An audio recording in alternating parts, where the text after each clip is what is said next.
Marvel at this point is not only a shell, but an unintentional parody of their former selves. A multimedia equivalent of a lolcow, if you will.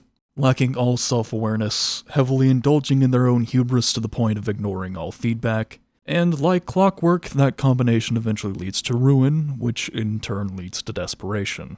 The telltale sign of any dying franchise. The terrorists only set us back a bit. You have to stop calling them terrorists.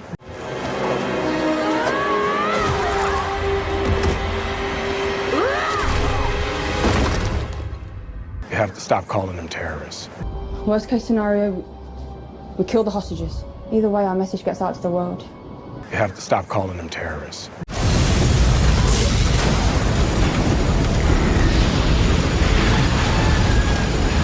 You have to stop calling them terrorists. I point all of this out because it's worth bearing in mind that despite the success of the Netflix Daredevil adaptation, Kevin Feige and the other execs at Marvel gave this series the cold shoulder for years.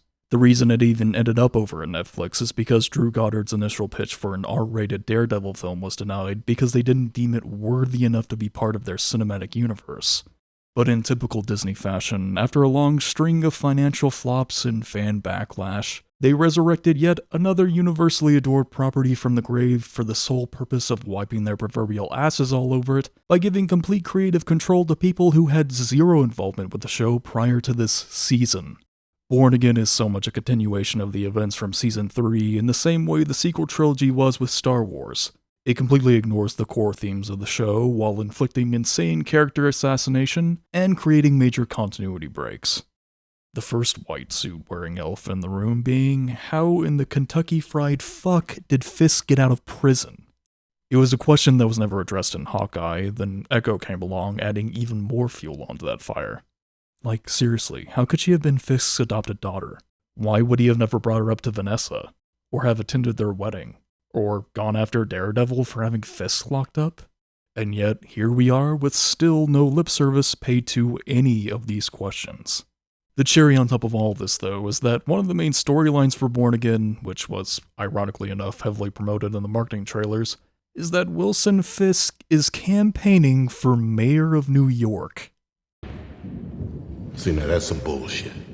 Getting out of prison on a technicality is one thing, though I'd still argue it's a ridiculous stretch for Fisk at this stage. But running for public office of the city that rejected him, twice?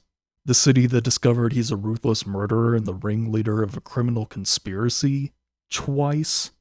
Loads of New Yorkers heavily protested him being under house arrest in a 5-star hotel. The entire 15th precinct pulled their support for Blake Tower as district attorney because Foggy ran on the single issue of taking down Fisk. There's simply no way you're going to convince me that the masses would support his campaign for mayor. By all accounts, it doesn't make sense. All of this completely spits in the face of Matt's arc towards the end of Season 3, of not allowing Kingpin to dictate who he is, and also realizing in that moment that killing Fisk would only further put those he cares about at risk. Not to mention, Kingpin staying behind bars was the price he was forced to pay for keeping Vanessa out of prison. You keep my secret, and you won't harm Karen Page or Froggy Nelson or anyone else.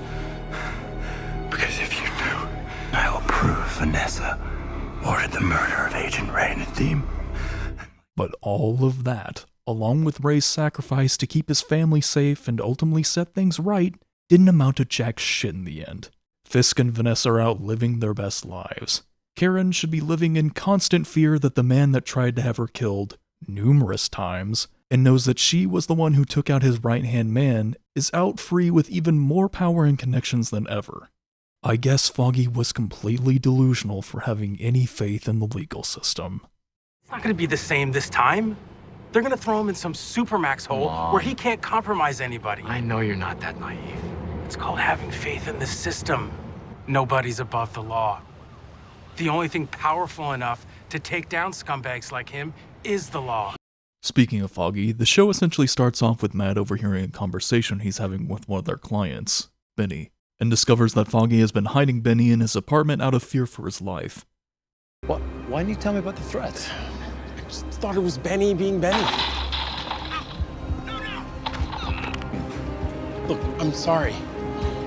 Maybe I didn't want to give you an excuse. That makes zero damn sense. For starters, there would be absolutely no way he would be able to hide any of this from Matt, because his senses are so heightened that he can detect when people are lying to him or anxious about something through their heartbeats. I know that you stopped on the way over here. Our favorite Indian place. See, I can smell the curry on your clothes and I can taste the Jamesons off your lips. I know that just telling you all that makes you uncomfortable, because I can hear your heartbeat. Secondly, how would keeping all this a secret prevent Matt from having a reason to be Daredevil? He has his own set of principles and values that motivates him to do what he does. And you're seriously going to tell me that the guy who brought Matt his suit during the events of the Defenders, still, after all of these years, on principle, has a problem with Matt being Daredevil? Right. However, this moment is short-lived, both figuratively and literally, because as Matt whisks away with his CG billy clubs... Penny, what's going on? Are you okay? Foggy, he wanted to know where you were. I'm sorry. What? Who?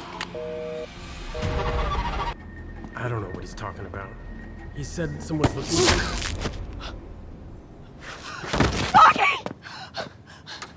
We had a good thing, you stupid son of a bitch. But no, you just had to blow it up. You and your pride and your ego. These ass clowns killed off a character that we haven't seen in 7 years within the first 10 minutes of the show. Bullseye is just here at Josie's bar and Matt wasn't able to sense that for some reason. I guess Dex has just been on the run and hiding out for all this time until now. And hold on, let's back this up a minute. What motive would he even have exactly for going after Foggy specifically? Kingpin should without question be the person at the top of his shit list, given that he had Julie killed and nearly paralyzed him. And as far as we know, the only person that's made an attempt on Fisk's life post-Season 3 is Echo. So we then get what is easily one of the worst CG fight scenes I think I've ever seen in a Marvel show, which I know has definitely lost all the shock value that it once had. Finding new ways to pile drive the bar down towards the Earth's core has become standard operating procedure for Marvel at this point. But still, why stray away from the groundedness and brutality that was conveyed through the practical fight choreography from the original series? Adding CG smoke on top of everything just further highlights just how unnatural all the strikes and actions look. Also, riddle me this, if Bullseye's goal is to mow down as many people in this bar as possible, then why in the ever-loving shit is he using smoke grenades? Why would he not toss ordinary frag grenades or explosives? And apparently this scene was a reshoot, meaning the original was somehow worse than this. But their fight eventually leads to the rooftop, where it's confirmed that Foggy is dead. Why?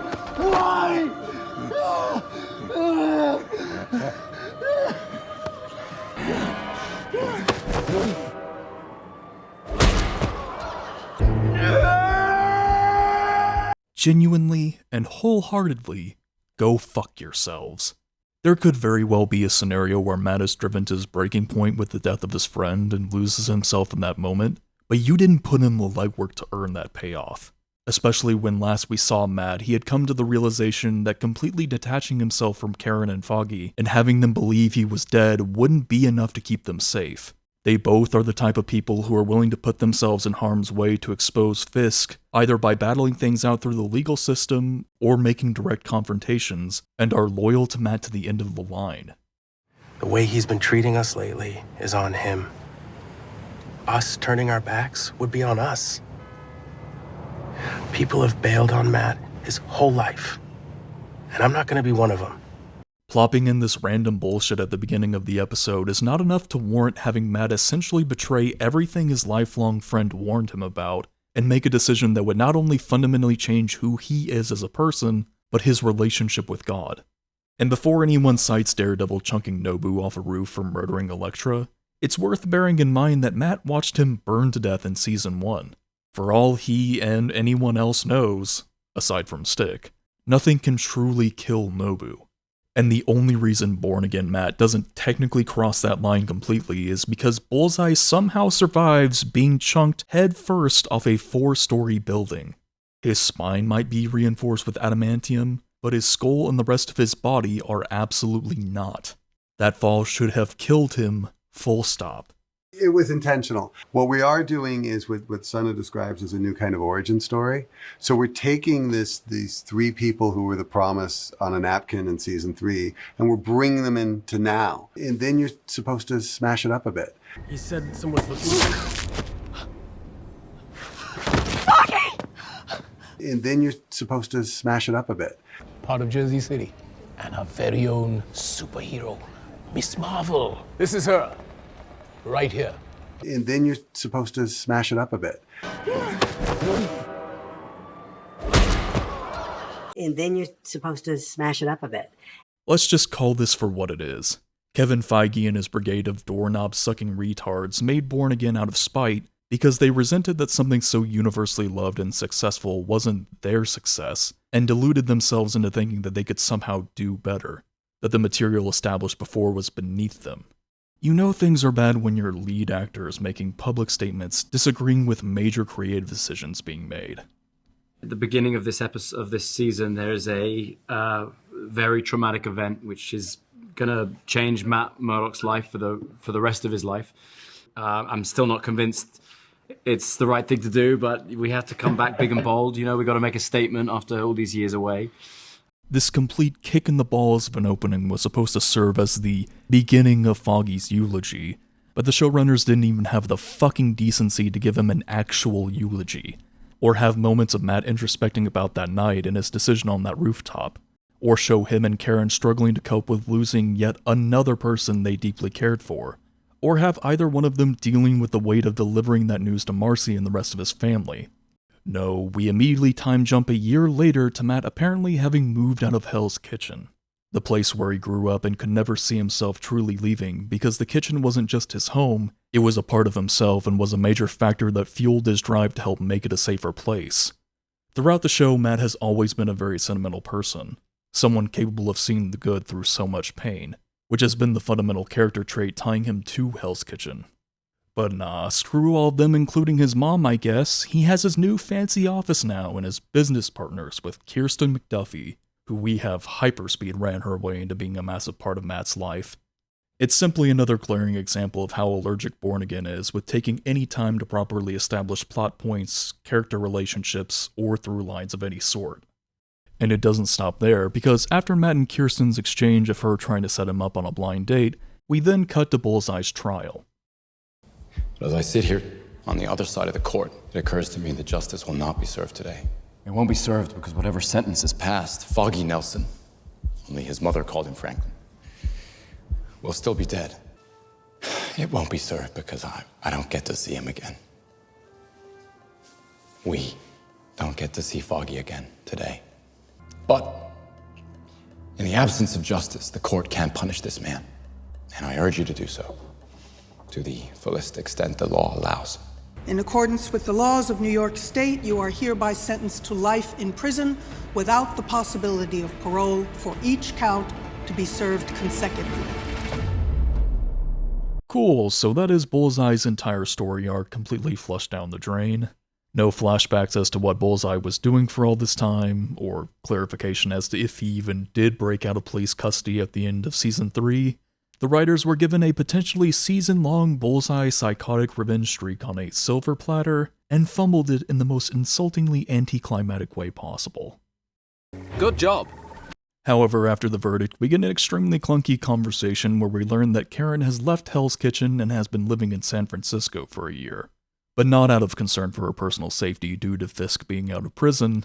No, that would make too much sense. What do I need to do to have a conversation with you? I've tried calling, I've left messages. No, you're right. So what do you want? My friend died too, Matt. And then I lost you. You didn't talk to me for weeks. Who are you and what have you done with the real Karen? Karen would not abandon her friend and possible love interest during a time of extreme grief and ghost him entirely simply because he didn't want to talk to her within the first couple of weeks after losing Foggy, let alone have his death be the end of their relationship, period.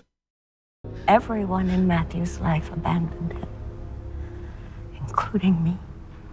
When someone in need tries to push you away, you have to find the strength to hold on tighter. I came to say that I am sorry it ended, and I'm sorry that I didn't call. I refuse to believe that a tragedy had to destroy everything. But it did. If we weren't hitting TLJ levels of character assassination before, we certainly are now. What are you gonna do about Daredevil? I made a promise to myself that I'd let the system handle it. All of it. I'm not him anymore, and I won't let myself be. And you think that that will help? Doesn't make it worse. What the hell are you on about? All of those people at Josie's, including Karen, including Cherry, including Kirsten, would have died that night had you not stepped in as Daredevil. It absolutely can make things worse. But after I lost my sight, after my abilities developed, I realized how many sirens there actually were. For years, I buried my head and turned away. Then, one night, I heard it. Little girl, crying in her bed in a building down the block. Her father liked to go to her room late at night, when his wife was asleep. Oh, Jesus. Well, I couldn't do anything to help that little girl. But I could.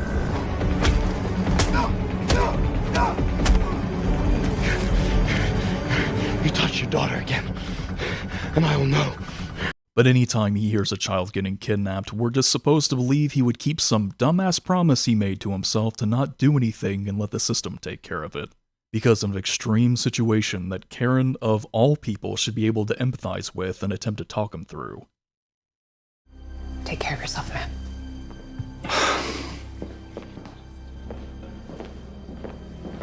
Wonderful. Both of our major supporting characters that have been essential components to the narrative of the show, that people have waited 7 years to see back on screen again, have been immediately kicked to the curb and supplanted with ham-fisted replacements that we know virtually nothing about. But don't worry, I'm sure we'll definitely get some worthwhile development for their characters, and not the usual formulaic Marvel dialogue of someone just randomly popping off about how amazing they are. What did I tell you to get you to come over from the DA's office? You said that I was brilliant, which is true. Shut up! Will you shut up? So we then cut hours later back to Matt at his apartment, where he learns that Fisk has officially announced his candidacy. But I have seen it decline into chaos and lawlessness. Vigilantes, they run rampant. Good cops are afraid. Bad cops, well, they just don't care. It's no longer safe for decent people. Tonight I'm making a commitment to fix this system, to fix our city. And Kingpin expects those police unions to endorse a notorious cop killer who has been repeatedly put behind bars due to the efforts of a certain vigilante. That same vigilante everyone now knows he tried to frame for the murders that he ordered. Plus, I have no idea how Fisk would go about spinning vigilantism as a net negative when the vast majority of New Yorkers support Spider-Man and that the Avengers sort of stopped a bunch of space aliens from annihilating half the planet. His campaign should have been shot down in flames before he ever even reached a debate stage. And that's not even accounting for his wife being a full-blown mob boss now. Half the cops hate Fisk's guts, the other half dive off the Chrysler building for him. If I didn't know better, know him better, I'd say he sounds sincere. Like maybe he wants to actually do something for the city. Look who you're talking about. The man crushes every... I know, you think I don't know? I know. Then why are you even entertaining that idea? If there are cops that are loyal to Fisk, which again there frankly shouldn't be given just how public his crimes are, then the most likely reason for that would be Kingpin having some form of leverage over them, because that's how he's always gained and maintained the power that he's held, pinpointing people's weaknesses and exploiting them to gain influence or intimidate his way into getting what he wants. Given that Matt has witnessed this firsthand, that should have been what he opened this line of conversation with. And I simply don't understand what the audience is supposed to get out of having a total rando character that we know virtually nothing about lecturing the guy who has repeatedly locked Fisk away about how dirty Kingpin is. I mean, he learns that Matt is Daredevil at the beginning of the episode, but we're not even told so much as to how the two of them knew each other prior to that point, or shown how Cherry has to navigate his friendship with Kirsten despite knowing Matt's secret, or, hell, have a scene with the two of them interacting in general. Well, if this city actually elects him, then maybe New York's getting the mayor it deserves. Oh! Ew, dude! What the fuck? This is not Matt Murdock. As tragic as losing Foggy would be for him, it still would have zero bearing on his belief in the city and those who live there, because Matt has lost people he's cared about before. He would not become such a jaded and cynical asshole that he would reach a point that he would convince himself that the city deserved to have innocents get killed by Fisk's opportunism and deranged vision for New York. At the beginning of Season 3, he thought the only means of keeping those closest to him safe was to remove them from his life entirely and take on Fisk alone. If anything, Fisk being back in the picture should motivate him more than anything to put the suit back on, because he knows the stakes are entirely too high if he doesn't. But no, screw all those reporters at the Bulletin, screw helpless residents like Miss Cardenas, screw major community pillars like Father Lantom, they all get what they fucking deserve, I guess. Now, for what it's worth, I suppose I should touch on these vignettes that pop up between every other scene that are made by BB Urich, where she basically just walks up to random crackheads on the street and asks them about local politics. If you think that sounds lame as hell and totally pointless, that's because it is. I figured surely at some point the showrunners would actually have these interviews serve some sort of purpose to the plot, or have them serve as a precursor for BB trying to find proof after all these years of Fisk having murdered her uncle. But no, they do absolutely nothing with her character. The BB report is the epitome of filler material and would serve the show way better if these interviews didn't exist. Politicians, criminals, they're all the same breed, man. A good rumor crushed his head. I mean, I'd actually like to see that. However, with all of that now out of the way, later on in the episode, Matt, through pure, dumb, insanely contrived luck, manages to bump into Fisk on the street and have lunch with him at a local diner. Well, I'll admit it's not entirely unpleasant to see you again. I cannot stress enough that it really fucking should be, though. He made a direct threat to go after his wife, which, as we've learned throughout the series, is one of two things Kingpin has zero tolerance for. Not to mention the tidal wave of negative PR Fisk is potentially inviting by talking, in public, to the lawyer that sent him to prison. Matt is his political kryptonite in more ways than one. The primary angle being getting Felix Manning to testify, but even then all he'd have to do is go on a whole press run of interviews of publicly denouncing Fisk as a career criminal. You have children? No. You? Oh, no. I tried to mentor someone, but... Didn't she shoot you in the face?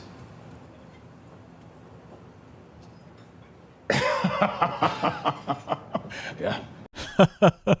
Yeah, let's not acknowledge how unprecedentedly retarded it was that you survived getting shot in the face and then had your childhood trauma healed through the power of Native American magic by your adopted daughter who shouldn't even exist in this timeline. About your friend. I had nothing to do with his death. I kept that promise. Oh, so you're meaning to tell me that all this time you have been keeping tabs on the man who, unlike Matt, would be hell-bent on murdering you and your wife if given the chance? The man who holds a grudge against you for stripping his moral compass of a North Star and nearly paralyzed? Also, why would Matt assume that you had Foggy killed? It's very evident that you both aren't exactly on speaking terms. And as thin as this conversation is, it still implies that Matt still has no idea what even happened with Foggy, and never bothered with digging into that for some reason, despite having a personal investigator on retainer. Why did you stop being a vigilante? My best friend was killed. A line was crossed. I felt like I lost the privilege. And despite the good that I was doing, I was causing damage. Again, for the 100th time, everyone in Josie's bar that night would have died had you not stepped in as Daredevil. God knows super secret investigator Cherry wasn't going to do jack shit. And not only that, but Daredevil is the reason why Karen is alive. Daredevil, along with 3 other heroes, is the reason why all of New York wasn't destroyed by the Hand.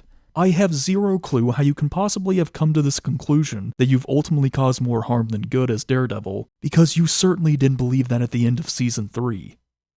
I realized that if my life had turned out any differently, that I would never have become Daredevil.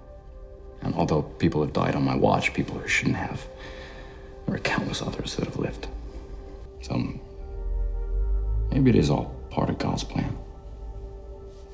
Maybe my life has been exactly as it had to be. And if giving up Daredevil for a year has caused things in New York to get this bad to the point where Wilson Fisk is on the cusp of getting elected, then maybe you should heavily reconsider hanging that suit up for good. But either way, towards the end of the episode, Matt goes on a date with his new girlfriend, Heather, where at the end of the night he overhears that Fisk has won the election. Now some of you may be wondering why I haven't mentioned Matt's new relationship, and that's because it's purely established for very superficial reasons. The only development we get between the two of them is commenting about how mad they are at Kirsten for setting them up on a blind date, but because this show thinks having music equals deep, I don't believe in an interventionist God. Any meaningful conversation that we could have been given after that plot point gets immediately drowned out and effectively serves as the writers putting their foot down that the two of them are definitely a thing now. After that revelation, though, we cut over to Fisk celebrating with his campaign staff over the victory. All seems normal until he locks eyes with Vanessa, where his demeanor suddenly changes. And for a very specific reason. I know about Adam, Vanessa. Do not kill him. Not that man anymore. Promise me. Promise.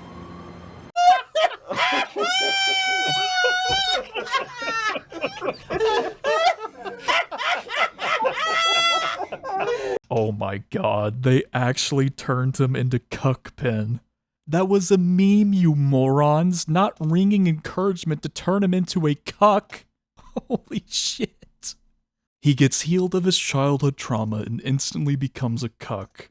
What did you mean by this, Marvel? I have to call him Cuckpin for the rest of the video now. Those are the rules. Tell me about Adam. It was his hands. His hands drew beautiful sketches, I mean, just... Can we not? Anyways, we start episode 2 off with Hector Ayala on his way home, where he comes across a guy getting jumped. A brawl ensues as he tries to break things up, which could have been completely prevented given the undercover cops had multiple opportunities to tell him that they're both police officers and that he should screw off, but they're extremely dirty and that is somehow supposed to magically explain why they would not have done this. NYPD, do not move! As soon as Hector confronted them. Regardless, this fight allows the informant dude to escape, where at a certain point, one of the undercover cops hilariously trips over his partner, despite him clearly being on the ground for a while, and falls directly in front of a horribly green screen train. Oh, that's embarrassing. All of this is what culminates with Hector getting charged with first-degree murder. Not exactly sure why, given the security camera footage and eyewitness statement from the train operator would clearly prove that Hector didn't shove that officer onto the tracks. At most, he should be getting hit with some type of obstruction charge. But luckily for Hector, Matt arrives at the station right as he's getting booked and agrees to represent him. Though his new law partner is not too thrilled about taking on a new high-profile case and complains that she'll have to sit second chair. He said, he said. Matt, you take on this case, it's gonna look like you're siding against the whole NYPD. It's like this character exists solely to spew absolute brain rot from his mouth. Why, on God's green earth, would the NYPD possibly think that? He's helped them take down Cuckpin's crime rings repeatedly, and he's not exactly a stranger when it comes to taking on high-profile cases. Does Cherry just assume the police would never think anyone could possibly be falsely accused of a crime? Or understand that people have the right to a fair trial and competent legal counsel? Christ on a stick, what I wouldn't give to have Karen and Foggy back. What did I tell you to get you to come over from the DA's office? You said that I was brilliant, which is true. I think there's something to be said about the pervasive trend in modern Hollywood, where writers often have their characters hype themselves up as a substitute for putting in the effort to develop them throughout the course of a narrative. And that is, it is pathetic and cringe. We, as the audience, never needed Foggy to tell us that he was good at practicing law. We witnessed it throughout the series. If anything, his half-playful remarks during Season 1 and the beginning of 2 about how he and Matt should have kept their cushy office jobs for the money weren't made because he was a greedy or vain person, but someone who heavily doubted in his own abilities. It took some nudging from other people, grit, and determination to have him reach the point of realizing he was much more capable than he initially gave himself credit for. Whereas you contrast that with Kirsten, and you quite literally have nothing. You said that I was brilliant, which is true. Either way, Matt tells the both of them to do a little digging on Hector because he ultimately believes he's innocent, but that there's something he's still withholding from them. And so the next day, Cherry and Kirsten stop by Hector's house and have a chat with his wife. Now, if I could just get Hector's suit for court. Okay, it's on the bed. I can get it together. No. You just stay on top. Wide open. Anything's possible.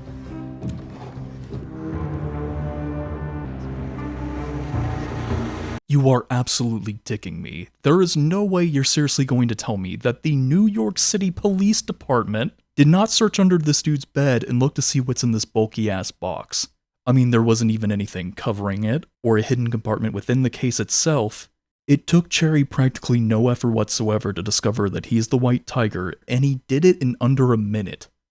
Crap, mega crap. Moving on though, we jump back to Mayor Cuckpin and his cabinet staff who are currently held up in traffic due to a sizable hole in the middle of this overpass. Foreman! Hey, you're the mayor. Yes. How you doing? I want you to stop what you're doing and fill that hole. You have the equipment and the manpower. Hey, sorry, sir. It's the red tape. We're waiting on the permit approval. Consider it approved. Yes. Filling a hole like this, it's not rocket science. Remember I told you that I'd get things done? Well, here I am getting them done. Oh goody, another scene of Captain Terrorist Simp, the middle-armed douche understanding of how political bureaucracy works.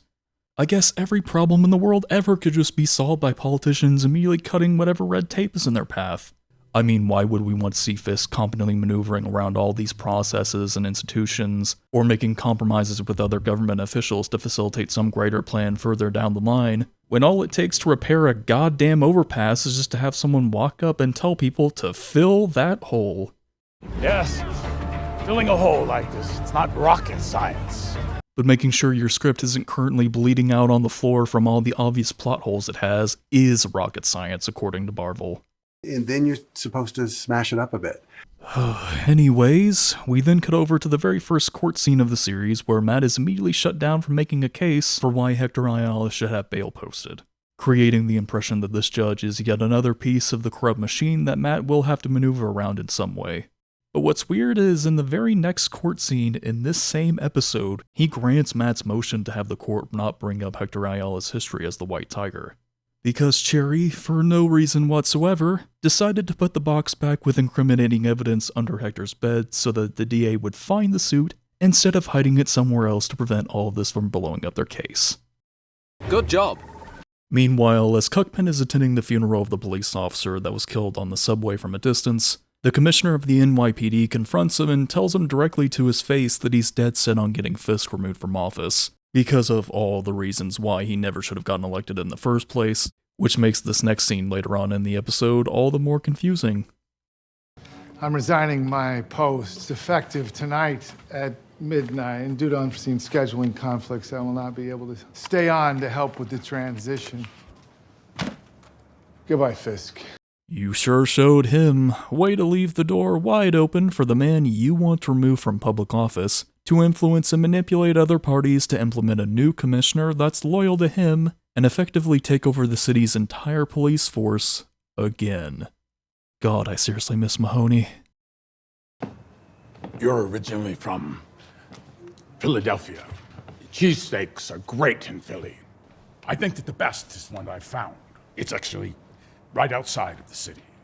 The Angelos in King of Prussia. Mr. Cashman was kind enough to drive down there and pick me one up for lunch. So I have some compromises to propose. As far as a pay raise for your police force, 0. And when it comes to overtime minimums, none. An expanded cadet class. Yes. That's not happening. So what do you say, Commissioner? Do we have a deal? No, I'll stay. Be careful what you wish for. Why would Cuckpin not just accept his resignation? Intimidating him to ultimately get what he wants would be in character for him if Commissioner Gallo was of any use to him, but he isn't and could actively sabotage his plans at any moment. Plus, with him gone, Fisk could actually sign off on these demands that Gallo was asking for and use them to spin the narrative that Gallo was really the one roadblocking the force from getting their raises and benefits. But instead, Cuckpin's given him total ammunition to go to the press and tell everyone that he's threatened his family. Cheesesteaks are great in Philly. Jumping back over to Matt, Cherry meets up with him and informs him that he wasn't able to track down the eyewitness for the Ayala case. He follows up by telling Matt that he thinks his judgment is clouded with this case because of Matt's history with being Daredevil. Even Matt, to a degree, highlights how idiotic that argument is, because, again, he can sense whether or not people are telling him the truth, and naturally he's not going to abandon an innocent person who is being wrongly accused of murder. His judgment on this is the complete opposite of clouded, but that doesn't stop Cherry from dropping this golden gem of a line. I like the Matt Murdock I've seen this year. The guy that went out and found his own way, got out of the kitchen, wears a normal suit. He's doing some good. You're an insane, degenerate piece of filth. Matt literally saved the entire city you live in from getting obliterated by a secret crime ring, you limp dick sack of shit. You would most likely be dead if not for Matt being Daredevil. Not to mention that he was putting away high-profile criminals as a lawyer well before he joined your circus operation. Meanwhile, here you are making excuses for why you weren't able to accomplish what Matt asked of you and shifting the blame onto him. It is embarrassing just how useless of a character you are in this show. But we don't get the chance to linger on that for too long, because we cut over to Heather, where we discover that she's taken on Cuckpin and Vanessa as clients for couples counseling. Until very recently, we ran a complex business. Then Wilson left. Disappeared, really. I was assaulted by a vigilante. The recovery process, it was quite involved. I couldn't stay in touch with Vanessa. I couldn't stay in communication with her. It was for the best. Was it for the best for you, Vanessa? I took over the business. It thrived. It had never been more profitable. And relationship between management and labor was robust. So not only have they turned Fisk into a cuck that gets dragged into therapy sessions, but his wife is also a better kingpin than he is. The man who was once so feared and influential that revealing his name was an outright death sentence. There's simply no way this was designed with any other intention than serving as yet another humiliation ritual. It would have been way more interesting to see how Vanessa had been struggling to keep her husband's operation afloat while he was locked away in prison, and be relieved to have him back due to his enterprise hanging on by mere threads. Because while Vanessa desperately wanted to live in Fisk's world, she was never established in the original series as being remotely savvy when it came to crucial decisions. Quite the opposite, actually. She's always been a liability, a weakness for Fisk, which is why he had her hidden out of the country. It was ultimately Vanessa's decision to order the hit on Agent Nadeem against Felix Manning's judgment that ultimately cost him everything. Then there's also the glaring problem of Heather taking on Cuckpin as a client in the first place. Granted, she and Matt haven't been dating all that long, but she would surely know by now the type of person Fisk is, and that her current boyfriend is one of the lawyers that uncovered the type of person Fisk is, which would create a massive conflict of interest. But I suppose Heather isn't one to turn down a buck, regardless of who it's from. Either way, we then cut back over to Matt tailing the officer that Hector fought on the subway platform. He overhears him having a conversation with another cop and reveals the address of the eyewitness's apartment. Matt then manages to get to Torres first and convince him to testify in court, but instead of easily leaving with him out of the fire escape and bringing him to his office, Matt decides to blow his blind act to a bunch of corrupt detectives and effectively tell them that he plans on getting Torres to testify in court. I like your plan, except it sucks. If Born Again was a show that didn't take a hatchet approach to the concept of cause and effect, then there would be serious implications with not only the trial, but Matt's ability to practice law going forward. Matt has given them ample opportunity to try and have him disbarred, but they don't, for some reason. Which becomes egregiously relevant in the next episode, because we effectively kick things off with Hector's trial. After the dirty cop on the stand gives his fake story, Matt starts cross-examining Powell by asking if there was anyone else on the subway platform besides him and his partner. Powell states that there was no one else, which would easily be proven false by the security camera footage that would definitely exist, given every single subway platform and train car in New York City has a security camera, but I digress. Matt proceeds to ask about Nikki Torres, where he then overhears a very conspicuous cop with the same Punisher gang tattoo that Powell has, whispering that Torres cannot testify.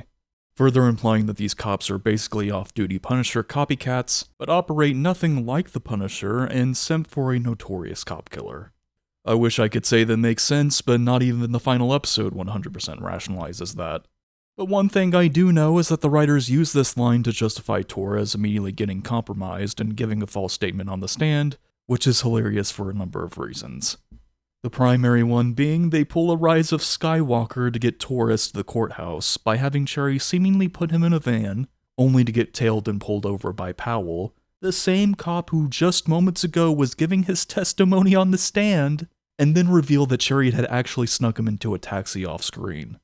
Through the power of editing, anything is possible.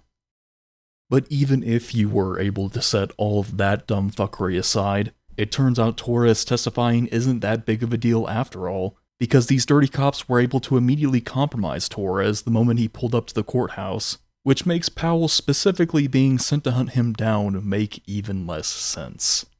It would be crazy if there was like a Daredevil season that actually pulled this concept off way better. But to add insult on top of injury, Torres denies passing information to Powell and Shanahan, and instead of asking to treat the witness as hostile like Matt did during the Punisher trial, or try to convince Torres that they have evidence that ultimately disproves what he's saying and that he risks perjuring himself, Matt instantly throws a bitch fit and is shut down by the judge. I know, and the crazy part too is we haven't even reached the most insufferable part of this trial yet. Though while all this mayhem's going on, Timu Wesley goes to meet with the heads of the 5 families to resolve their issues on Cuckpin's behalf, where the leader of the Tracksuit Mafia refuses to pay any restitution money to Victor and demands to speak to Fisk directly. I don't take orders from the mayor's errand boy! I don't work for the mayor. I work for the man. Okay, but you definitely do work for the mayor, and you were sent here to mediate this problem so that Fisk and Vanessa don't have to deal with any of this. So a rather lame comeback, if I'm being perfectly honest. Also, I couldn't help but notice just how shallow all of these mob bosses are compared to the ones from the first season. Might have something to do with them being, you know, actual characters with separate agendas, completely different enterprises, and established backstories that heavily tie into the main narrative. One of my favorite moments is when Madame Gao reveals that she's not only fluent in English, but that she knows that Fisk has been pretending to not know Mandarin as a manipulation tactic, which completely changes their whole dynamic. But with Born Again, we get total randos who Cuckpin describes as rats at the bottom of the barrel. And the show 100% writes them off that way, because they're all, for the most part, pretty indistinguishable from one another. The only one that's remotely relevant is Luca, and that's because he ends up making the brilliant power move to try and convince Vanessa Fisk to murder her husband, the current mayor of New York City.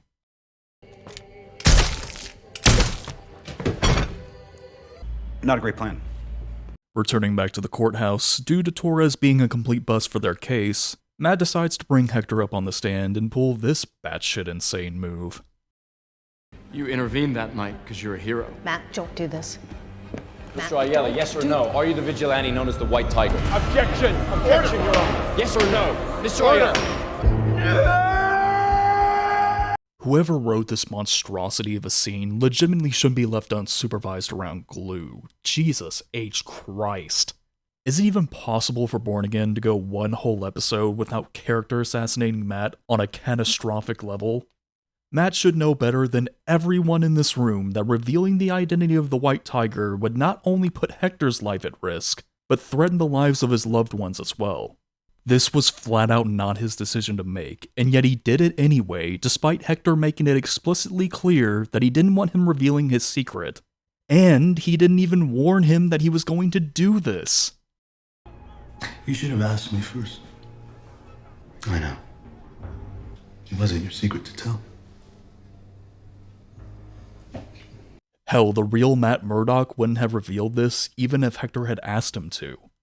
But on top of that, publicly declaring him as the White Tiger would create a whole new trial that would result with Hector going to prison anyway, so I have no idea why Matt would assume pulling this wild stunt would gain him anything.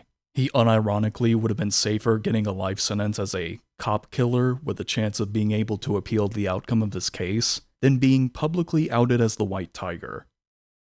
Well, you are a real slippery piece of shit, you know that? You sat in that very spot, and you misled me. You made representations to me. You conned me into suppressing this information. You lectured me about what's right and wrong. And then you have the nerve to stand up and make a mockery of my courtroom.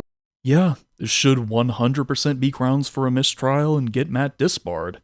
He convinced the judge to suppress Hector's activities as the White Tiger because it would be more prejudicial than probative, and then turned around and used that same piece of inadmissible evidence in his courtroom because he arbitrarily decided it would be more beneficial for his client all of a sudden. Inexplicably, though, the judge decides to not declare a mistrial because everyone now knows that Hector is the White Tiger, even though that kinda glosses over the major issue that both the prosecution and defense's core arguments were made without ever mentioning that piece of evidence. But for the remainder of the trial, Matt argues that the reason why Hector is innocent is because he's a vigilante, and vigilantes would never assault police officers. Except for all the ones that do if they deem them dirty enough, and that it's a crime to be a vigilante, period. At least, as far as we know at this point in Born Again anyways. There's even a whole montage of people getting brought up to the stand to basically tell the jury how the White Tiger saved them, when A, Hector himself technically hasn't even admitted that he's the White Tiger, but given that none of these people saw his face, they wouldn't be able to confirm that he was the person that saved them. And B, all of these statements have no relevance to the subway incident, which is what's being argued in court right now.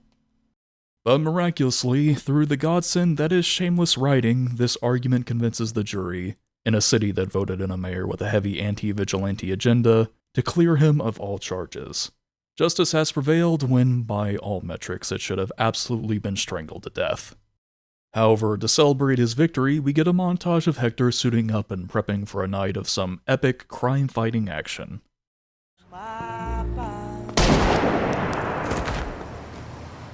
Or there's that. Really glad we burned 2 whole episodes of building up the White Tiger as being a thing in the MCU, only to kill him off in the lamest fashion imaginable, all because of Matt's schizo courtroom antics. Would have been cool at least to have seen what it is exactly Hector's magical amulet is supposed to do, or why the dude who shot him, who is very obviously not the Punisher, didn't take it off his body. Naturally, with this being current Disney Marvel slop, none of that will ever be addressed, much like how Born Again also either refuses to tackle or is completely oblivious to the reality that Matt is very much responsible for Hector's death. At the beginning of the next episode, not even Hector's niece brings up that he is the sole reason for why her and the rest of her family all potentially have targets on their backs now. But whatever, Matt's law career is clearly way more important, and so for basically the remainder of this episode, he ends up being a complete pushover for a guy who, I shit you not, is upset that stealing is illegal and that he got arrested for stealing food.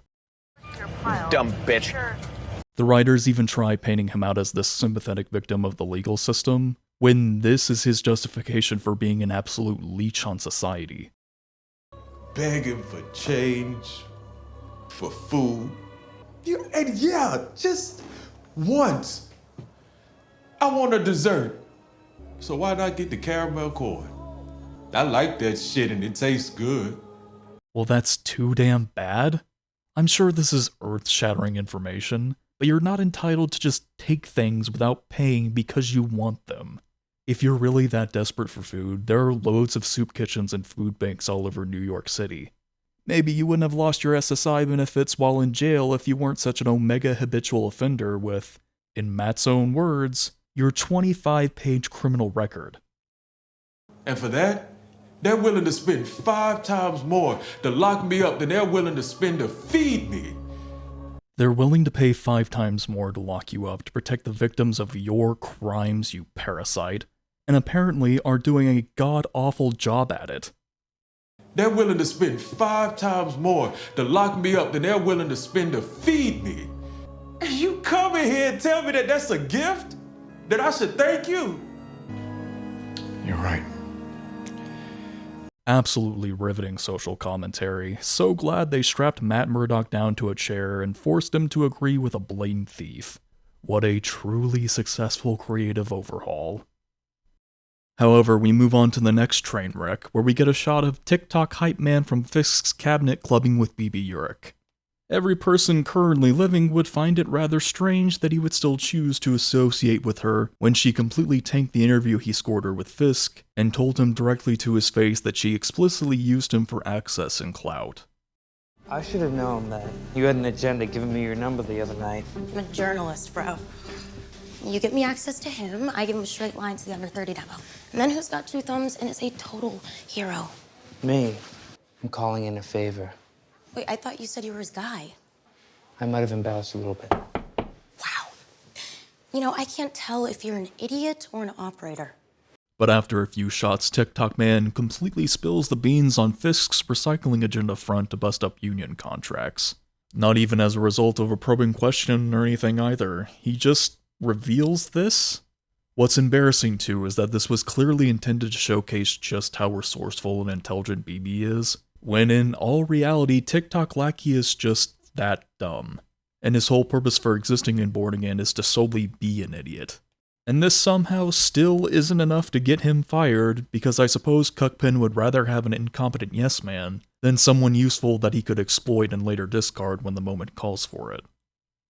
Later that day though, Fisk brings his gaggle of morons down to the Red Hook port and unveils his plan of turning a rundown black guy of the city into a titan of industry.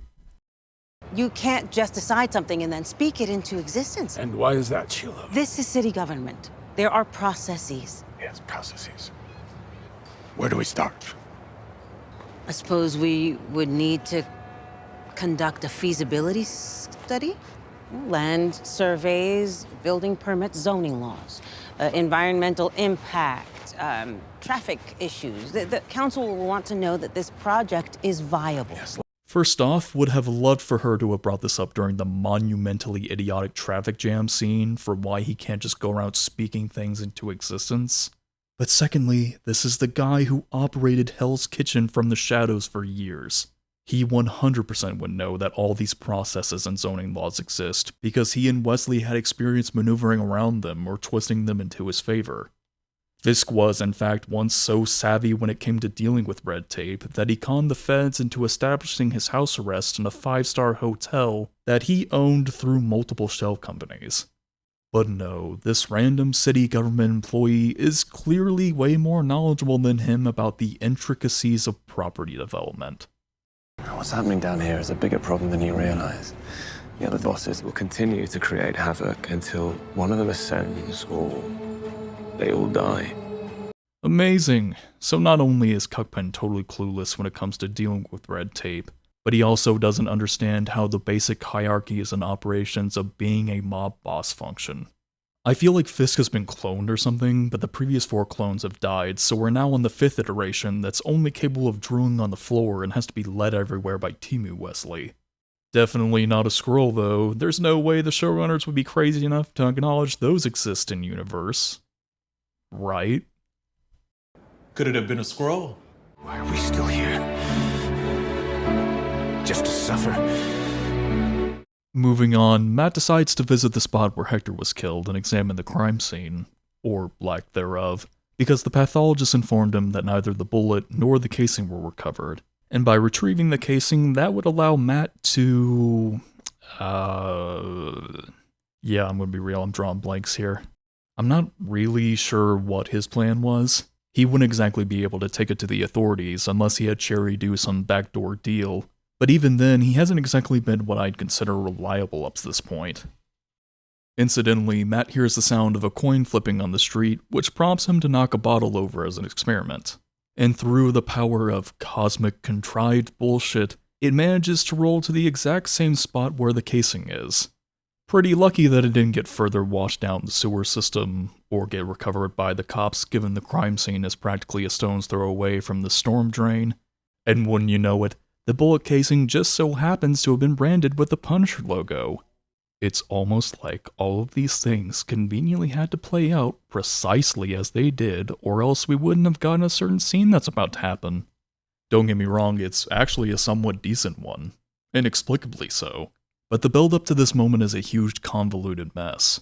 And Matt apparently knowing where Frank's hideout is for all this time further complicates things, because he disagrees with the Punisher's methods on a fundamental level, and has reached a point himself where he thinks the system should handle everything. So it makes zero sense that he wouldn't have turned Frank in prior to the whole Hector Ayala situation. Still, it is unquestionably the best moment in the entire season. The performances from Charlie Cox and John Bernthal are absolutely top-notch. once again delving in the battle of ideologies between Daredevil and the Punisher. It's just such a shame that it took 4 whole episodes to get an exchange of some worthwhile dialogue in this show. And to also bother mentioning Foggy's name again. That said, before we go on any further, I just want to take a second to rip the band-aid off now that we're going to be skipping all of episode 5. Not because it isn't cringe and an absolute disaster, because it definitely is, but the entire runtime is dedicated to this embarrassment of a bank heist that has zero impact or relevance to the plot whatsoever. So to maintain what little sanity I have left, we're going to be hopping over to episode 6. And boy howdy is it an episode of all time. So once more, we kick things off with a conversation between Matt and Heather, where apparently her editor is already drilling her on her next book. I've told you the premise, right? Maybe? Vigilantes. Why we revere the mask. I think it's a fascinating question. What about a mask? Does it hide us and give us permission to do things that are legally and socially taboo, like violence? I mean, does a mask allow us to be our true selves, or does it strip away our identity and allow us to act like animals? I'm not going to give this character roses for hyping herself up as if she stumbled upon something really clever or unique, when this is a pretty universal and basic topic when talking about vigilantes. Plus, the original series actually did delve into the psychological element of Matt being Daredevil, by having Foggy challenge whether or not he chooses to go out at night for moral and principled reasons, or if it's just an excuse for him to go hit someone, that he can't stop himself. Or Karen shortly after learning Matt's secret suggesting that Daredevil might not be the one that's the problem. Born Again more or less toys around with the idea of having its characters have those types of conversations at some point in time, but it never actually does. You have experience with those people, don't you? You've represented a few, right? Ooh, what are you researching me now? Maybe you would consider setting me up with someone like, I don't know, Frank Castle? You are actually delusional. As far as you know, the last time Matt saw Frank was when he tanked their court case, which nearly ruined his career. You think they would be on good speaking terms after all of that? Also, Frank's motives for why he does what he does aren't exactly a secret. He quite literally stated on the record that he likes killing lowlifes. And again, isn't the whole premise of your book about vigilantes that wear masks? Wouldn't it be way more relevant to ask about Spider-Man if you already know so much about Matt's history? Come to think of it, it's actually pretty strange that Spider-Man has no involvement in this show, considering just how cataclysmic the final 2 episodes get, and incredibly damning that he's not mentioned once throughout this season. Furthermore, this establishes that Heather is unequivocally aware of Matt's history as a lawyer, and yet still chose to take on Fisk and Vanessa as clients anyway. I wish I could say that's the single kill shot for her as a character, but there is unfortunately still far, far worse in store for Heather. After their conversation, we're then presented with Fisk talking to a sanitation worker who unveils that a serial killer is going around painting murals all over the city with his victim's blood, and has murdered somewhere in the ballpark of 60 people. In response, Fisk brings Commissioner Gallo into his office and informs him that he's established an anti-vigilante task force of exclusively corrupt cops. And due to the extreme nature of these crimes, this task force will have special powers and privileges. Like overtime. And no body cameras. That sort of thing. So this advisor lady lays out why Cuckpin can't just speak whatever he wants into existence when it comes to zoning laws, but will totally let him streamline the most corrupt and potentially illegal measure he's wanting to implement. Why would the city council, and the Attorney General of New York for that matter, not heavily rail against this, especially with the whole no body cameras thing? This would definitely create a monumental risk for the city, if not police officers as well, to get sued. Plus, Fisk should have to put in an extensive amount of effort to recruit these cops to join his anti-vigilante task force, considering they all heavily revere the Punisher, an active vigilante in New York. However, Commissioner Gallo just stands there like the absolute moron that he is, which then transitions over to Matt getting visited by Hector's niece. She insists that her uncle was onto something because he had been looking into a bunch of recent kidnappings that were happening near a shutdown subway line.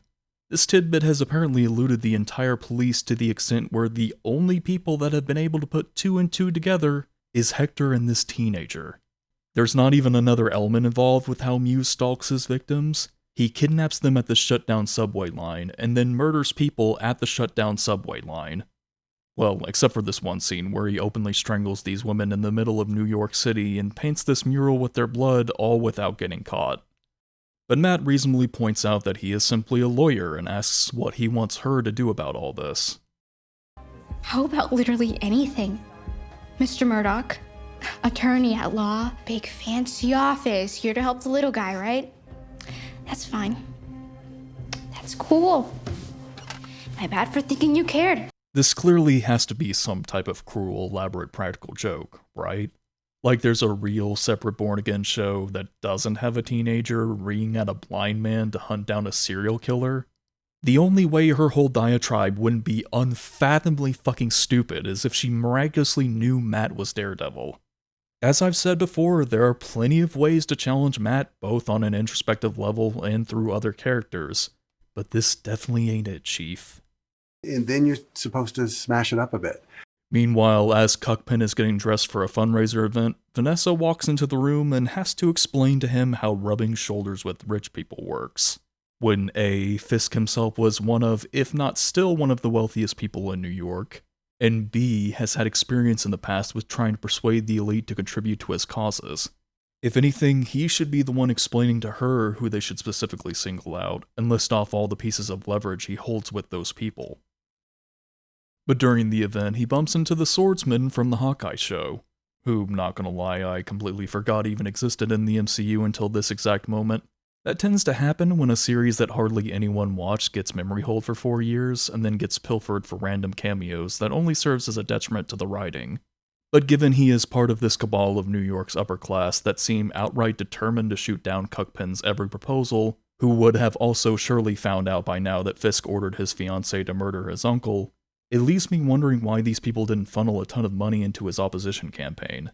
And if they did, then why the hell is he here asking them specifically for money to begin with? I've heard a lot of people say that Born-Again is very much in line with the original Netflix run, which frankly, I think is total goddamn nonsense.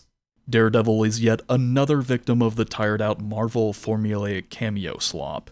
You have the White Tiger, who I'm sure will be replaced with What's-Her-Face. You have your Kamala Khan references, and now you have your Swordsman cameo. Are you excited that you saw the thing that you know? Who cares if all this half-assed content we've crammed in here accomplished was just creating more problems with the story? We showed the thing, though. Truly, as a fan of the Netflix show, as a huge fan of Daredevil, we are so back.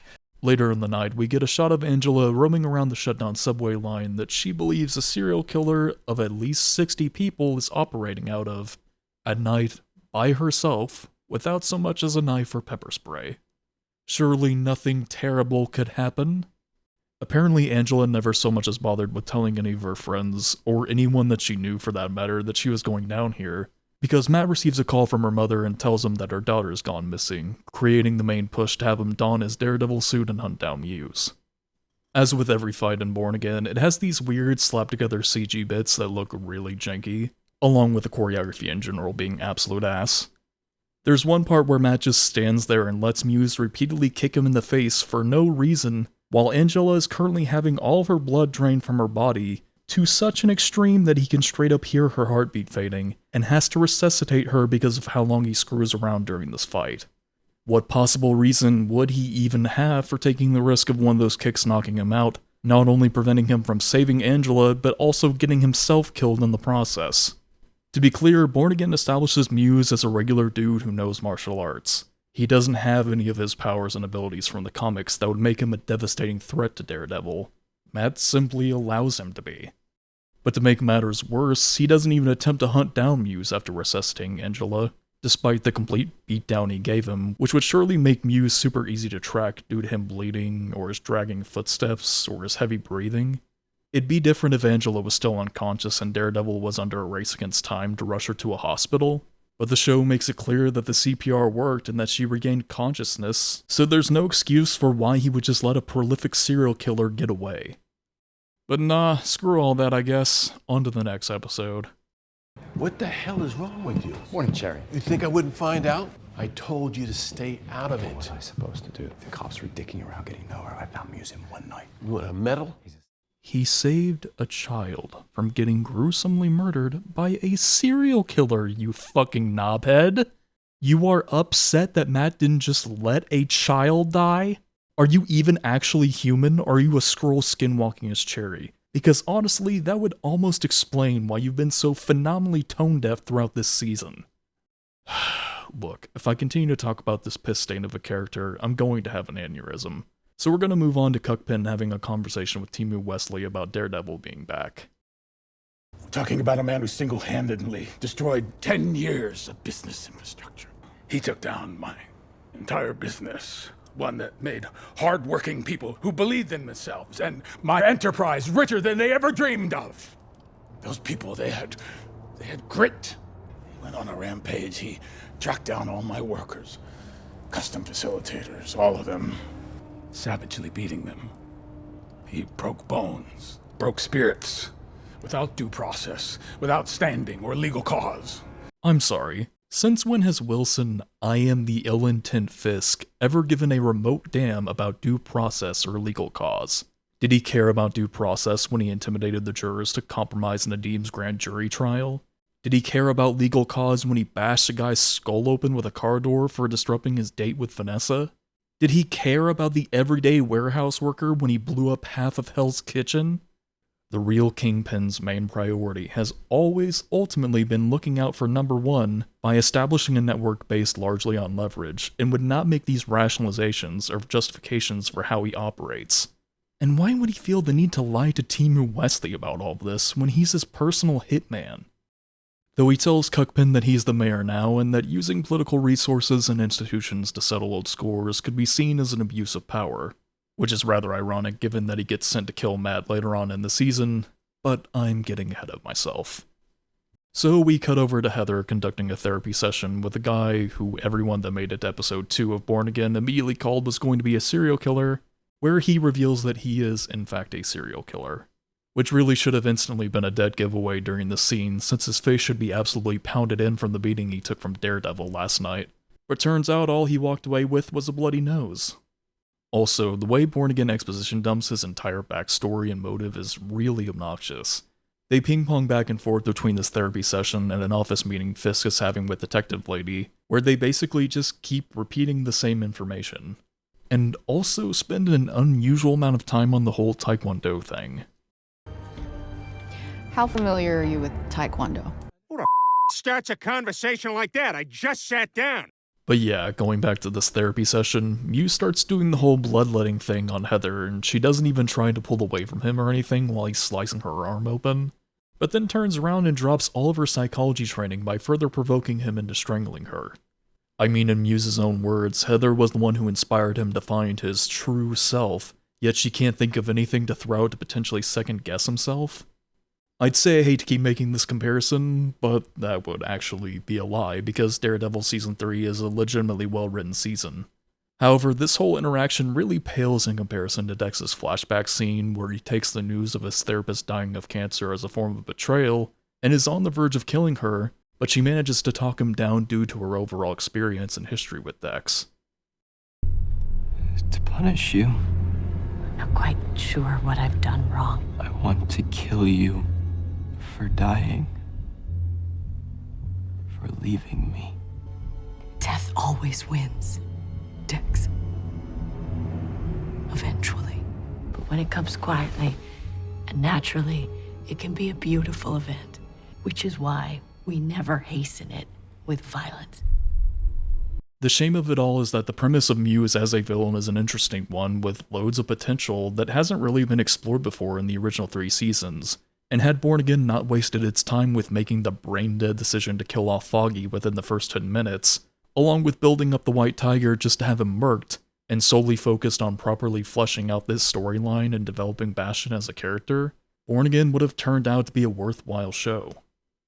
But Daredevil swoops in and saves Heather at the last second, where they have another round of fisticuffs. Now, for those of you who are watching who haven't seen Born Again, you're probably incredibly confused how Matt knew she was in trouble. Was he nearby and heard her panic screams? Did he single out a police dispatcher telling squad cars to head to Heather's office? Both of those would be solid guesses if we were dealing with writers capable of drawing a line between point A and B. No. Matt discovers that Heather is Muse's next target by smearing his grubby paws all over an active crime scene and stumbling upon a middle school painting of a woman who he immediately concludes is his girlfriend. This is a load of barnacles. However, at a certain point, their fight gets cut off due to Heather unloading a pistol into Muse that he dropped on the ground. During my first watch through, I thought Bastion would somehow survive and end up in critical condition because I naively thought that they surely wouldn't introduce a major villain like Muse only to kill him off in the second episode he's fully featured in. But no, that is his entire storyline completely gunned down. It'd be like if they brought in Dex for 2 episodes during season 3 and got rid of him forever. Or if they established the White Tiger only to... oh, wait. Regardless, if you were hoping for a follow-up on Angela struggling to deal with the trauma of nearly being another one of Muse's victims, or Heather questioning whether she actually does bear some moral responsibility for all the people Bastion has killed, by supposedly being the main influence for him to become his true self, or Heather learning that Fisk's anti-vigilante task force co-opted her story and took credit for killing Muse, then I'm unfortunately gonna have to shoot those hopes down in flames with this next clip. I think I'm finally starting to understand how that violence, it just transfers from Daredevil to Muse to me. I'm sure you can put Muse and Daredevil in the same category. I'm not so sure that you can't. They're just these underdeveloped boys hiding behind masks, trying to make it look like something more sophisticated. Muse tried to kill you, Daredevil saved you. I saved me. What is it with these writers' fetish of having characters completely dunk all over Daredevil for being unambiguously in the right? What am I as the viewer supposed to glean from Heather other than she's a terminally self-obsessed retard that's completely divorced from reality, and that Matt should not walk but sprint in the opposite direction of her? Morning, Mr. Murdoch. Is Dr. Glenn here? What are you doing here? The mayor wanted me to deliver this to you personally. Where's exactly? Hold on a second. How did you or Mayor Fisk know she was staying here? The mayor cares deeply about this city and its citizens. How do you know that, man? Please don't tell me Fisk is a client. I'm not gonna answer that, Matt. No, you don't understand, all right? If he's in your life, he is in our life. And that is not good. He is the mayor. He is in everybody's life. The mayor is in fact not in everyone's life. And if the mayor of the city I live in was a notorious convicted crime boss who's killed numerous people, I would do everything in my power to avoid having that person in my life. And the thing is, they could have written Heather to be somewhat more sympathetic here by insisting that taking on Fisk as a client is strictly business, or that she was pressured to do it, or that people like Cuckpen are the ones that need the most help and naively believes that she's fully capable of dealing with him. But in all reality, Heather's just a massive supporter of his and has the audacity to ask Matt to be her +1 at this gala that Cuckpen is holding. And since we're relatively on the topic of Cuckpen, we jump over to Fisk bringing Vanessa to where he's been keeping Adam for all this time, the guy with the really nice hands, and presents her with a choice. And I use that word rather generously, because in all reality, Fisk has put Adam in a situation where he can't be allowed to live, period. There's no way he would stay silent about any of this if he were to be let go. The way Fisk frames this too is really odd. Cuckpen claims to have become better than he was, as if that was something Vanessa ever demanded of him. But the thing is, she fell in love with the person he used to be, specifically for his strength and brutality. So nothing about this is truly a mending of their relationship or a return to form for Kingpin. However, we return back to Matt at the office where Kirsten informs him that Dex has been moved from solitary to general population and wants to speak with him. The reason my friend called is that Poindexter wants to talk with you. With me? Yeah. Why? I have no idea, and I don't care. Neither should you. Matt shouldn't care about the person who assassinated his best friend wanting to speak with him when he still has no idea what Dex's motive was for killing Foggy after all this time, and that Cuckman was the one who had him moved into general population. Are you serious? I feel like Fisk moving Dex to potentially have him killed as a means of hiding information would be an extremely relevant thing to look into. So naturally, Matt goes and does just that. At least initially, because at a certain point the conversation takes a sudden, weird turn.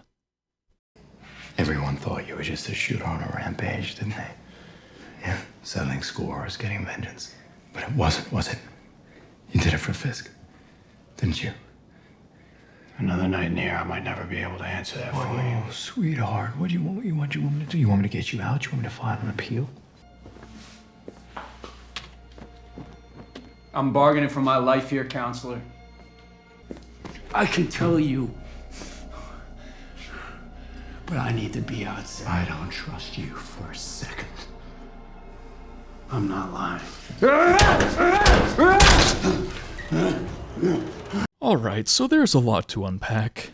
The reason Matt came here in the first place was for information on who had Foggy killed, and instead of asking him certain questions that will eventually lead to the answers he's looking for, and making certain assurances like transferring him to a different prison with a solitary unit, he flips on a dime and beats the shit out of him. The reason he gives for this is because he doesn't trust him, which makes zero sense. If Dex decides to not hold up his end of the deal, then nothing necessarily changes. But even as Bullseye points out, if he dies in general population, then the information Matt needs from him would disappear forever. Then there's the moral element of this, where Matt is essentially condemning Bullseye to death by leaving him in general population, as far as he knows, which should heavily be in conflict with his beliefs. It was the sole reason for why he stopped being Daredevil for a year, because he was afraid he would lose himself again. Of course, there are major ramifications for Matt deciding to slam Dex's head against a table that I will show now. Alright, let's get you back to...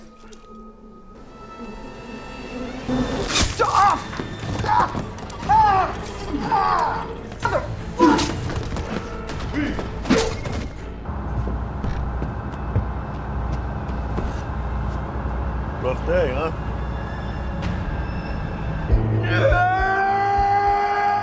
Wait, so then why the hell did he not do this sooner if this is all it takes for him to get out of prison? I guess he just chose to stay in solitary for over a year? All he has to do is slam his head against a wall enough to get sent to the doctor, and it would produce the same result. Why make this whole appeal to Matt to get him out of general population when he was fully capable of breaking out entirely? I'm surrounded by idiots! Idiots! However, as Matt arrives at the gala as a last-ditch effort to get some answers from the Fisks, Heather interrupts him to talk about the relationship, giving Teamy Wesley enough time to inform Cuckpin that he received a call that Bullseye has escaped. You would think after hearing devastating news like that he would cancel the event and evacuate with Vanessa immediately, considering what happened the last time he, Daredevil, and Bullseye were all in the same room together. But in all fairness, Fisk has his new fancy task force security detail, who are all either digging around back in the kitchen shoving people's hands in deep fryers, or getting killed with a kitchen utensil that miraculously manages to fly past Matt's radar. I have something to tell you. It was her. Who? He was away. And she was in charge. It was her. She did it. Oh, I'm so sorry. Mind if I cut in? What about your husband? Does he know?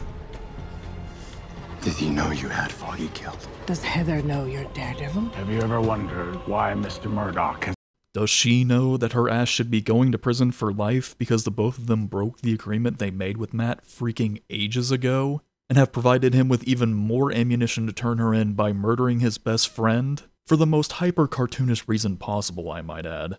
But we'll be tearing into that soon enough. Regardless, Matt hears Bullseye chambering his rifle and leaps in front of Cuckpin. That might seem pretty significant if Fisk's detail were able to immediately take Dex out after he fired his first round, but no, he just decides to not fire off another shot, despite it taking a super long time for Fisk and Vanessa to evacuate. And it's a bit weird that none of the guards really do the whole swarming the target protocol like you would typically see during the aftermath of an assassination attempt. Fisk is still standing out in the middle of the open, and it would take virtually nothing for Bullseye to pop off another round and kill him. Style over substance is the sole theme of this episode, if not this entire season, frankly. That said, before we descend into the ninth circle of this hellscape of a show, I just wanted to take a moment to acknowledge that we've been through a lot together, you and I. We've endured some premium grade cringe. Well, yeah, that's about the bulk of it, really. It's honestly astounding just how void Born Again is of any worthwhile qualities. Out of the past 8 episodes, there's really been one scene that wasn't totally insufferable, and that was purely a product of the performances than anything substantial. I wish I could say that with this next one being a Punisher featuring episode, that it'll somehow up Born Again's abysmal batting average so far. But it doesn't at all. With that said, we kick off episode 9 with a flashback scene to Vanessa visiting Bullseye in a psych ward a year ago.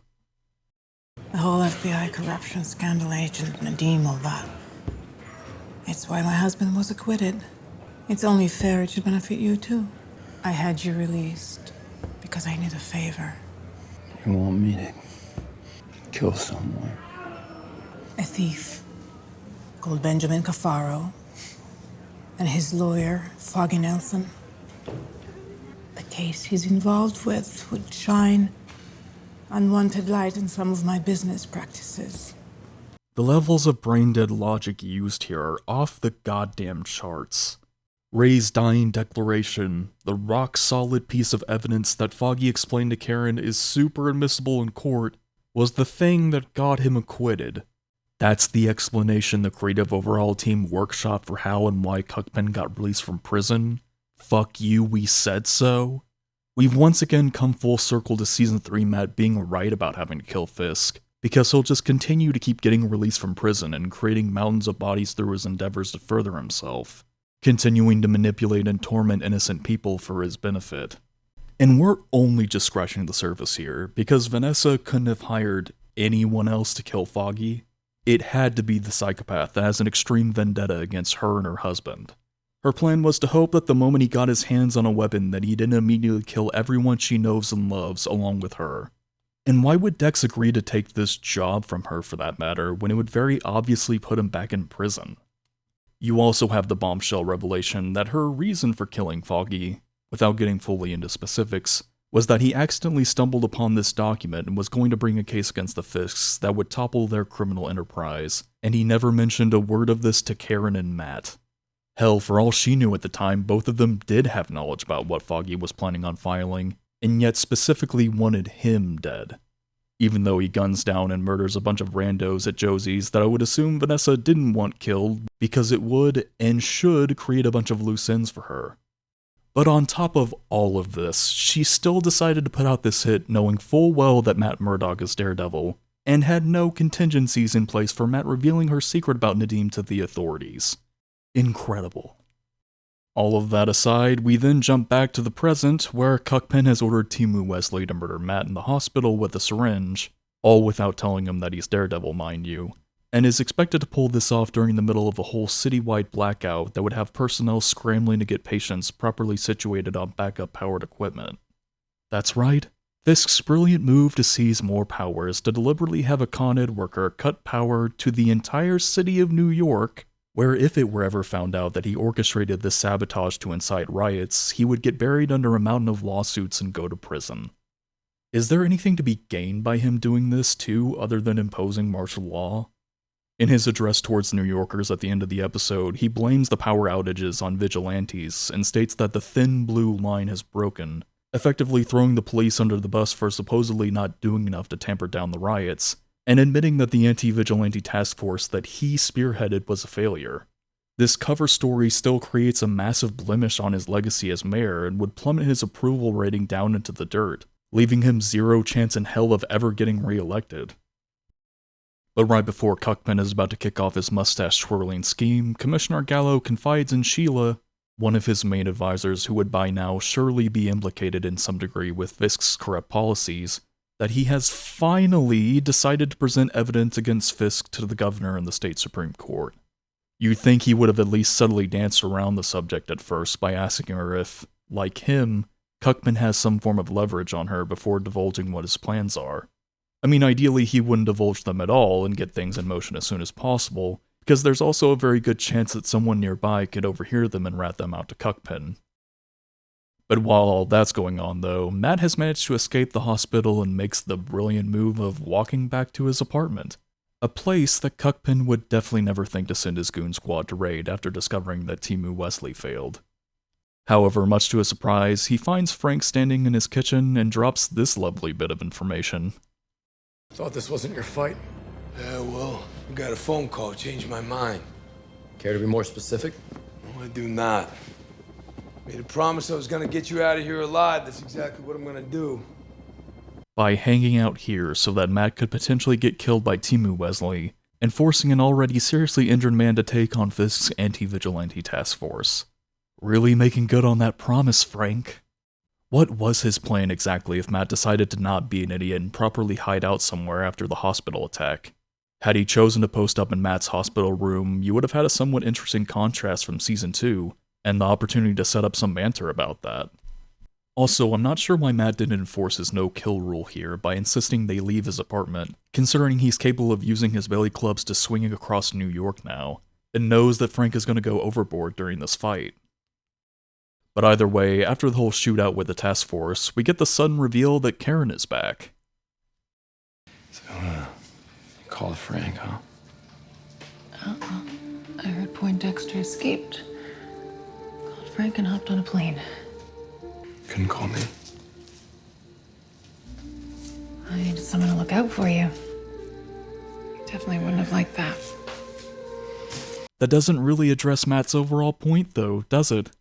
Karen refusing to tell Matt that Dex escaped prison nearly got him killed, and it is outright insulting that she not only withheld that information from him, but doesn't feel even remotely guilty about it. What if Dex had decided to go on another shooting spree and killed a bunch of innocent people in the process of trying to get to Fisk? Those deaths would 100% be on her hands because she didn't tell the one person capable of doing anything about it. Nor should we gloss over the fact that the psychopath that murdered their best friend is now at large, and it is in no small part because of her. Why bring her back at all if all you're going to do with Karen is completely obliterate her as a character? Though Matt tells her that Vanessa was the one that put out the hit on Foggy because he was going to file a case against the Fisks, and so they rummage through a storage unit to find that specific case file. Hey, this is it. A year and a half ago, Foggy was going to argue that due to the unique nature of the Red Hook port location, no crime was committed in the state of New York or even the United States of America. Therefore, the court has no jurisdiction to prosecute. What? Wait, there's a photocopy. Red Hook Charter 1855. Holy crap, it's a free port. Exempt from the jurisdiction of the city, and the country for that matter. Well, Vanessa has used the port to store art for years now. I mean, if it's a free port, she's doing it without customs, without taxation, without fear of seizures. She could launder money legally. Right. Foggy had no idea what he stumbled into. He just thought it was a truck robbery. No. This is about the Fisks building their own city-state. This is a form of torture that I didn't think I could possibly ever experience in a Daredevil season. If the creative leads hadn't retconned Karen into being an illiterate mouth breather, the document clearly states that all goods imported or exported from Red Hook will be exempt from customs, taxes, or tariffs, provided they meet the criteria set forth by the governing authorities, and that the administration of the port will be entrusted to officials appointed by the state of New York to ensure compliance with regulations and prevent fraud. Nothing about that gives the Fisks free rein to create their own sovereign state, Matthew. And why would Cuckpin choose to give up being mayor of one of, if not the wealthiest city on the planet, along with all the resources and influence that comes attached with that, just to have full control of this port, supposedly? But even if we were to take what these dipshit writers insist is the case on face value, you're meaning to tell me that the only people in one of the most densely populated and developed cities in the country who knew about the existence of this undesignated port that's completely exempt from US law were the Fisks and Foggy purely through accident? Foggy had no idea what he stumbled into. He just thought it was a truck robbery.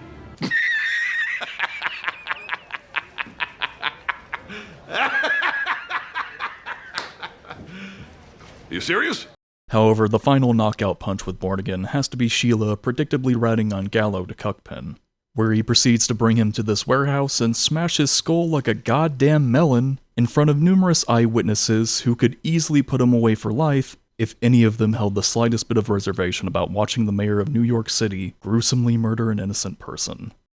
Not to mention that the state, if not the feds for that matter, would surely launch an investigation for a missing New York City government official that Fisk doesn't seem to factor in whatsoever during his address. While facing rampant lawlessness, Commissioner Gallo, he chose to resign. But fuck it, right? Let's smash it up a bit by taking one of the most calculated and manipulative Daredevil villains and reduce him down into a dumb brute immune from any consequence. Let's have Matt Murdock deliberately put a vigilante along with his family in danger by revealing his secret to the entire world.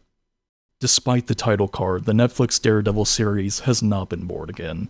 It's been turned into an eldritch abomination that needs to be sealed away forever.